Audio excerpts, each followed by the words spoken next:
Olá, tudo bom? Seja bem-vindo a mais esse vídeo. Meu nome é Cleibson Cavalcante e estou aqui para falar um pouco acerca de radiação, o que são reações nucleares e essas transformações químicas que envolvem energia. Preparado então? Acompanha comigo a partir de agora. Ora, ao falarmos então de radiação, vamos falar um pouco acerca do que são essas transformações nucleares, quais são os principais conceitos sobre radioatividade, certo? O que são reações de fissão e fusão nuclear, o que são desintegração radiativa, e também o que são radioisótopos, tranquilo? Quando a gente fala de radiação, uma das primeiras coisas que vem à mente de todo mundo é aquilo que aconteceu de ruim, como por exemplo explosão de bomba atômica, explosão de usinas nucleares, como é que aconteceu em Chernobyl e por aí vai.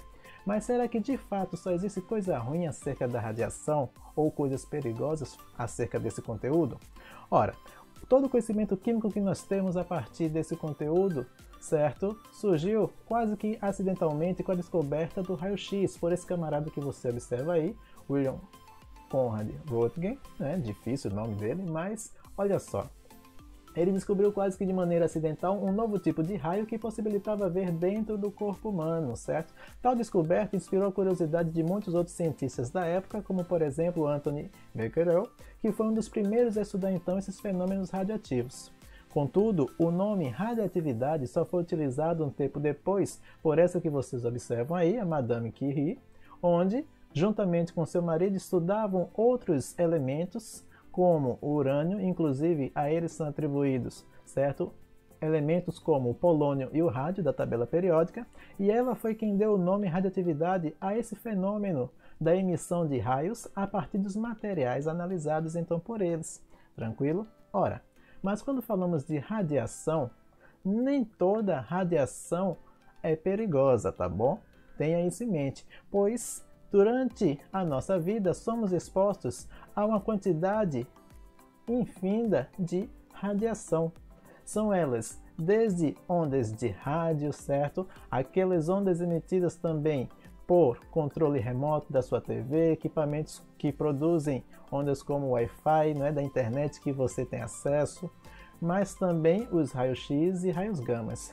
Essas ondas que nós estamos nos referindo são emissões de ondas eletromagnéticas, certo? Que geram então uma faixa que é conhecida como radiação não ionizante e a partir dos raios ultravioletas, raios-x e raios gama, as radiações ionizantes.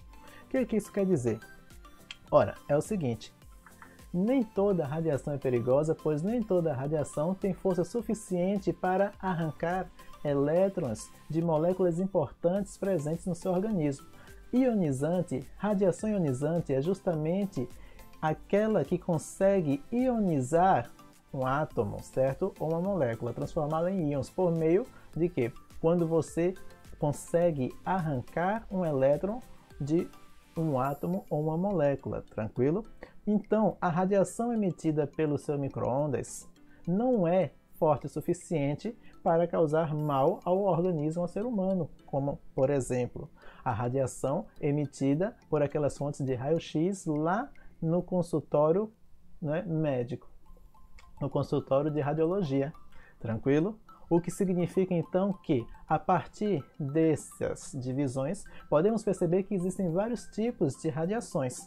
E foi justamente isso que foi percebido por meio de Dalton através dos estudos onde sabemos que o núcleo de um átomo ele contém partículas positivas e partículas neutras, que são os prótons e os nêutrons. Lembra bem disso? Então, ele percebeu que existem três tipos de radiações, como você pode observar aí na tabelinha. Radiações do tipo alfa, radiações do tipo beta e radiações do tipo gama. As radiações do tipo alfa e as radiações do tipo beta são a emissão de partículas do núcleo atômico, certo? Ou seja, o núcleo atômico emitindo partículas, onde a partícula alfa ela é composta por 2 prótons e 2 nêutrons, o que significa basicamente o núcleo de um átomo de hélio, certo? A emissão de uma partícula beta, a radiação beta, é a emissão de uma partículazinha semelhante a um elétron a partir do núcleo deste átomo, tá bom? E a radiação gama, certo? Ela é a emissão de uma onda eletromagnética. Cada uma dessas radiações apresentam justamente características distintas, como por exemplo o poder de penetração na matéria. As partículas alfas elas são fracamente penetrantes, podem ser seguradas por exemplo, uma folha de papel, enquanto que partícula beta consegue atravessar algumas superfícies um pouco mais grossas. Inclusive, a radiação gama é a mais forte de todas elas, conseguindo atravessar até mesmo metais, sendo barrado por uma parede de chumbo, por exemplo, que é um dos metais de grande densidade que nós temos de acordo com a tabela periódica, tá ok? Essas emissões, então, a gente observa que elas podem trazer consequências diversas ao corpo humano. Por exemplo, as radiações alfas que não têm grande poder de penetração, ainda assim podem nos afetar de modo a causar queimaduras na pele, como você observa nessa imagem, enquanto que raios betas podem adentrar mais a fundo no corpo humano, certo? Inclusive as radiações gama podem penetrar no organismo e provocar deformações celulares, podendo causar inclusive o câncer, tá bom? Então devemos ter cuidado quanto à exposição à radiação em relação a essas que são classificadas como radiações ionizantes, tranquilo? Ora, mas o cuidado que nós devemos ter pode envolver então 3 pontos principais, que nós chamamos então o conjunto desses cuidados de radioproteção. Os 3 pontos que devemos observar então é o tempo, a distância e a blindagem. O que cada um tem a ver então com as reações que podemos estar suscetíveis na exposição à radiação? Ora, a dose recebida de radiação é proporcional ao tempo de exposição e à taxa da dose, certo? Quanto mais distante nós estivermos da radiação também, menor é a quantidade de radiação que poderemos absorver, pois a intensidade da radiação decresce com o quadrado da distância. E, em relação à blindagem, a espessura da blindagem depende do tipo de radiação, da atividade da fonte e da taxa de dose aceitável após a blindagem, visto que, como falamos, alguns tipos de radiação conseguem atravessar diferentes materiais, então, a depender do tipo de radiação, haverá um material específico que conseguirá segurar uma certa quantidade daquela radiação emitida, certo? Talvez não toda, mas uma boa parte. É aquilo que vocês observam, por exemplo, ao tirar um raio-x, que existe uma capa protetora e um local reservado para aqueles especialistas que trabalham com esse material, onde eles se protegem da radiação por meio dessa blindagem, certo? As unidades de radiação, então, são unidades conhecidas como o Gray, que é a quantidade de radiação absorvida por unidade de matéria, como por exemplo Joule por quilograma, certo? E também o Sievert, que está envolvendo justamente a relação da quantidade de radiação absorvida com a atividade biológica no organismo, tá bom? São unidades que substituíram a unidade antiga, conhecida como Röntgen, em homenagem àquele cientista lá que descobriu o raio-x, tá bom? Ora, mas quando falamos então dessas transformações nucleares, vamos analisar um pouquinho o que acontece de fato em relação às leis da radiação com relação à emissão de radiação do tipo alfa, que são emissões de partículas alfa. Ora, você observa aí no slide que diz o seguinte: quando o átomo X sofre um decaimento alfa, transforma-se no elemento Y, cujo número atômico diminui 2 unidades e o seu número de massa A diminui 4 unidades. E está aí o esquemazinho do que acontece basicamente. Se eu tenho um elemento genérico X, onde eu tenho o número atômico representado por Z e o número de massa representado por A, após a transformação à reação nuclear, eu vou ter a emissão de uma radiação alfa, olha aqui o símbolozinho do alfa, e o alfa ele é composto por 2 prótons e 2 nêutrons, formando uma massa total de 4 unidades atômicas, certo? Quando então eu tiro essa partícula do núcleo do átomo X, eu vou dar origem a um novo elemento Y, formado então por o número atômico diminuído de 2 unidades e o número de massa será o número de massa anterior diminuído de 4 unidades, como vocês podem ver aqui no exemplo abaixo, onde eu tinha aqui esse elemento químico com o número atômico 86 e a massa 222, e quando o núcleo expeliu, emitiu um núcleo de hélio, olha só, 2 prótons e 2 nêutrons. O que aconteceu então?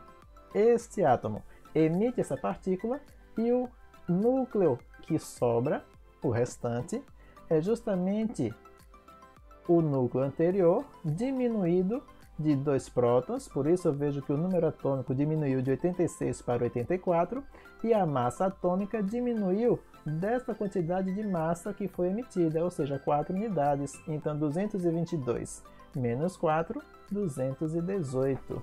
Deu para entender? Olha só. Enquanto que a segunda lei da radiação diz com relação às emissões de partículas beta, que é o seguinte: fala que quando o átomo X sofre um decaimento beta, decaimento é a mesma coisa que a emissão de uma partícula beta, tá bom? Transforma-se então em um novo elemento, um elemento Y, cujo número atômico, Z, aumenta uma unidade e o seu número de massa mantém-se o mesmo. E tem o esquema então que você pode observar aí, então, de um elemento genérico X, onde o número atômico é representado por Z e o número de massa deste átomo é representado por A. No caso aqui, ó, observa como sendo lítio, número atômico 3 e número de massa 8. Lembrando que o número de massa é a soma do número de prótons mais o número de nêutrons, tá bom? E o que acontece? Ao núcleo de lítio emitir uma partícula beta, a partícula beta é semelhante a um elétron, certo? O que acontece? De acordo com a regrinha, eu vou ter então a formação de um novo elemento Y, que terá o número atômico igual ao número atômico de X mais uma unidade e o número de massa do novo elemento que irá ser formado é equivalente ao número de massa anterior. Mas por que isso acontece?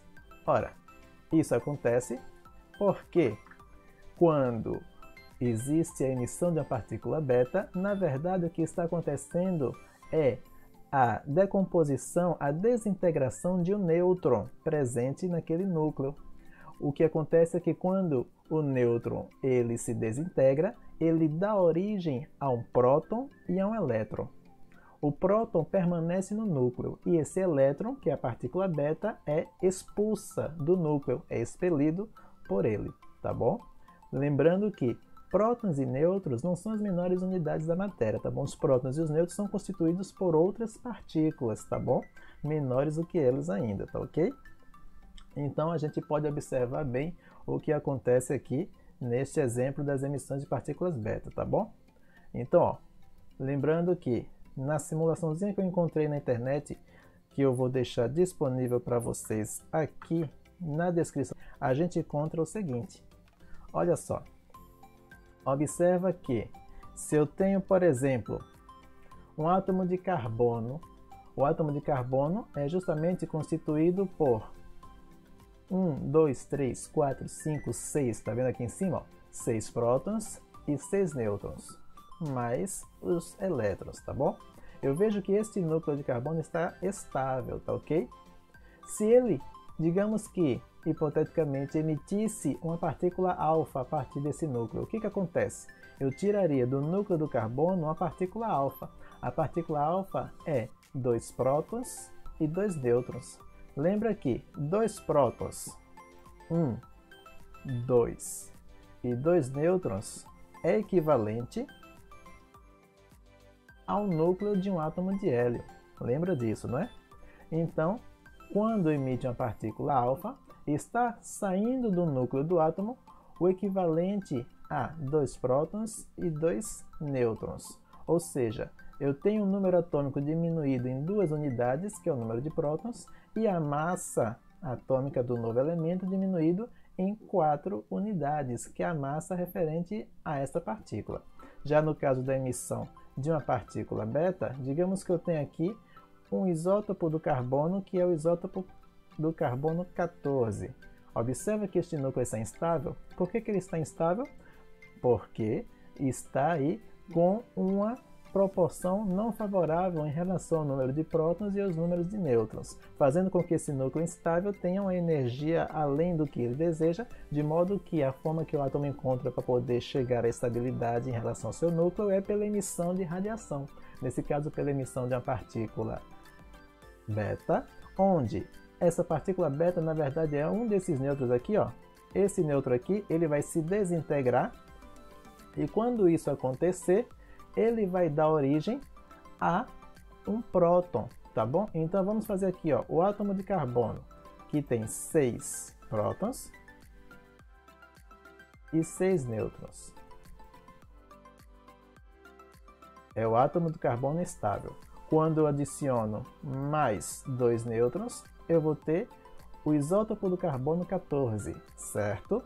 Então, nesse caso, ele como está instável, um de seus nêutrons vai se desintegrar e ele vai ser substituído, então, vai dar origem a um próton.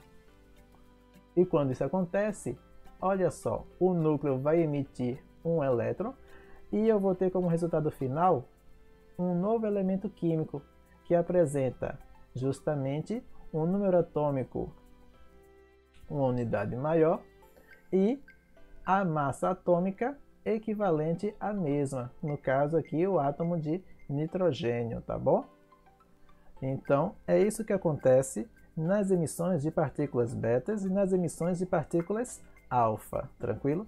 Eu tenho sempre a formação de um novo composto com números atômicos diferentes e massas diferentes, no caso da emissão de partículas alfa, e com apenas um número atômico diferente no caso da emissão de partículas betas. Não existe lei de radiação referente às radiações gama, porque a radiação gama é a liberação de uma onda eletromagnética, não é a liberação de partículas do núcleo atômico. Então, ao núcleo de um átomo emitir radiação do tipo gama, ele permanece sendo o mesmo elemento que era anteriormente, tá bom? Então, lembre-se disso, tá certo? Radiação de partículas alfa e gama são justamente radiações que envolvem prótons, nêutrons, certo? E, no caso da partícula da radiação beta, elétrons. E a radiação gama é a radiação de onda eletromagnética, tranquilo? Quando esses átomos emitem radiação, certo? Eles podem dar origem a novos átomos, mas vem a pergunta de quanto em quanto tempo, certo? Isso acontece. Ora, o tempo que um átomo leva para emitir radiação, certo? Varia de acordo com quem é quem. Mas nós podemos fazer uma medida de tempo que é justamente a medida do tempo necessário para que a atividade radioativa desse átomo seja reduzida à metade da atividade inicial. Isso é o que você observa aí, é o que nós chamamos de tempo de meia-vida, certo? O que é o tempo de meia-vida? Ora, tempo de meia-vida é justamente o tempo necessário para que a quantidade de matéria radioativa que eu tinha no início seja reduzida à metade. Como assim reduzida à metade? Lembra que ao emitir radiação alfa, o elemento químico se transforma em outro.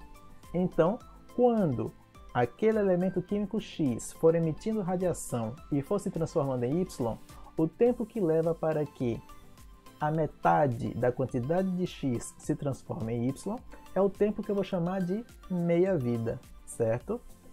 Então, ou período de semidesintegração. E nesse caso, eu vou observar o seguinte. Como você pode ver aqui no gráfico, eu tenho então uma amostra de matéria radioativa total 100% e que passado um tempo de meia-vida T, eu vou ter então ela reduzida pela metade, ou seja, a minha massa dividido por 2. Se eu adicionar outro tempo de meia-vida, o que vai acontecer? Eu vou ter agora a metade da massa anterior, ou seja, a metade de 50%, que nesse caso aqui, ó, eu vou ter apenas 25% dela, ou seja, a massa dividido por 4, a massa inicial dividido por 4.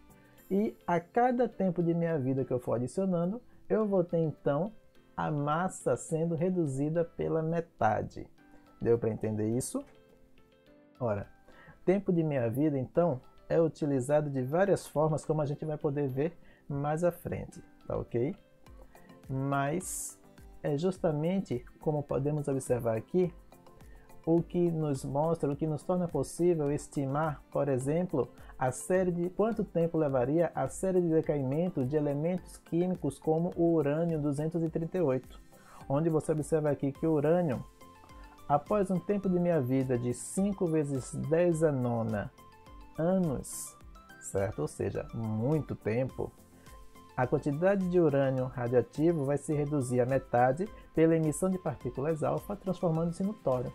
O tório vai emitir radiação beta e radiação gama, transformando-se no protactínio e por aí vai. Cada um desse elemento para a transformação no urânio 234, o tempo de minha vida é bastante curto, é apenas 7 horas. Então o tempo de minha vida depende, certo? De cada átomo radioativo, de quem é o núcleo radioativo, e ao final a maioria deles, certo, vão chegar ao final no átomo de chumbo, que é um isótopo estável, certo, do chumbo, é o final da série radioativa. Então significa que quando cada um desses elementos for emitindo radiação, o núcleo vai estar expelindo radiação em busca da estabilidade, de modo que ao chegar aqui, este isótopo não mais emite radiação. Tranquilo? Pois bem, então, olha só, um processo importante na química nuclear é o que a gente fala então com relação à fissão nuclear. Fissão nuclear, como o próprio nome fala, é quando a gente vai ter a fissura do núcleo de um átomo. Como assim a fissura do núcleo de um átomo? Você vai pegar o núcleo de um átomo e dividi-lo em dois. De que forma? Com o bombardeamento deste núcleo por uma pequena partícula como um nêutron, como você observa aí na imagem. Se eu bombardear o núcleo de urânio com um nêutron, o que vai acontecer? Vai acontecer a divisão deste núcleo gigante em dois núcleos menores, tá bom? Quando ocorre essa divisão, ocorre uma grande liberação de energia e com essa liberação de energia também é liberado novos nêutrons que vão ser impulsionados como projéteis para outros núcleos de urânio, que vão, por sua vez, também dividir-se mais uma vez, liberando grande quantidade de energia, liberando mais nêutrons e por aí vai. Isso é o que nós chamamos de reação em cadeia, tá ok? É o processo utilizado nas indústrias, tá bom? Termoquímicas, nas usinas termoquímicas para a liberação de calor, poder ser utilizada para produzir energia elétrica, tá ok? Também é o processo que foi utilizado na bomba atômica, tá bom? É um processo que libera muita energia, mas não mais energia do que o processo de fusão nuclear, que, ao contrário da fissão, em que ocorre a divisão do núcleo de um átomo, na fusão ocorre a junção de dois núcleos menores de um átomo, tá bom? Para ter como resultado final a formação de um núcleo maior e uma grande quantidade de energia, além da liberação de uma partícula conhecida como pósitron, tá ok? O processo de fusão nuclear é um processo que libera mais energia, é o processo que ocorre, por exemplo, no núcleo das estrelas, inclusive no núcleo do Sol, tá bom? Ora, quando a gente fala então também desse conteúdo, é importante termos em mente o conceito de radioisótopos, certo? Radioisótopos são justamente isótopos radioativos, como o próprio nome sugere, e há diversas áreas de aplicações para ele. Por exemplo, se a gente for observar, podemos juntar um isótopo radioativo com o conceito que nós aprendemos de tempo de meia-vida e utilizá-los para fazer a datação científica de artefatos antigos. A lei de decaimento radioativo mostra que o número de nucleiros radioativos diminui exponencialmente com o tempo, como a gente viu naquele gráficozinho lá do tempo de meia-vida. Então, os isótopos radioativos são usados para determinar as idades de objetos, como por exemplo, aquele isótopo que nós vimos anteriormente de carbono 14, no qual a quantidade de átomos de carbono 14 presente em materiais orgânicos em alguns fósseis pode determinar basicamente quanto tempo mais ou menos tem aquele artefato, desde que seja, por exemplo, ali em torno de 10 tempos de meia-vida, equivaleria a cerca de 50, 60 mil anos, se não me falha a memória, certo? Para fósseis mais antigos que isso, existem outros métodos de datação, tá bom? Também podemos utilizar a radiação para a produção de energia, onde vocês observam aí, certo? A usina nuclear que existe no Brasil, no estado do Rio de Janeiro, em Angra dos Reis, e um projeto de uma usina nuclear que está para justamente, né, análise e construção também no Nordeste brasileiro, no estado de Pernambuco. O que uma usina nuclear faz? Ora, a usina nuclear utiliza como combustível, né, o urânio enriquecido, onde, por meio de processos de fissão nuclear, vai ser liberada uma grande quantidade de energia na forma de calor. Esse calor vai aquecer a água, certo, do sistema, de modo a gerar uma grande quantidade de vapor que será utilizado por turbinas que irão girar, fazendo então a produção de energia elétrica, certo? É uma fonte de energia bastante interessante, pois não há a liberação de gases poluentes para a atmosfera e desde que se tenha o cuidado adequado com os descartes radioativos, onde o descarte radioativo deverá ser feito de forma responsável em contêineres, em locais blindados, certo? E armazenados em locais com refrigeração, visto que o tempo de meia-vida do urânio, como a gente pôde ver anteriormente, é bastante longo, então por muito tempo ainda este urânio poderá liberar radiação, certo? Também podemos observar o seguinte: podemos aplicar radioisótopos na conservação de alimentos. Tá vendo esse símbolozinho aqui verdinho, ó? Este símbolozinho aqui é o símbolo da radura, que significa que este alimento ele foi tratado com radiação para que ele pudesse ser conservado por maior tempo. Nesse caso, utiliza-se uma fonte radioativa, certo? Com a emissão de ondas eletromagnéticas como radiação gama, para que possa atravessar o material, fazendo com que seja ionizado moléculas que causariam deterioração mais rápida dos alimentos, ou amadurecimento mais rápido, e também matando alguns micro-organismos que atuariam na decomposição. Lembrando que a irradiação de alimento é feita de modo que o alimento permanece sendo seguro para o consumo humano, pois não existe a exposição do alimento, o contato direto do alimento com a fonte radioativa. O que existe é a exposição à distância desse alimento por um tempo específico. Lembra que o tempo e a distância influenciam na quantidade de radiação que é absorvido por um corpo, certo?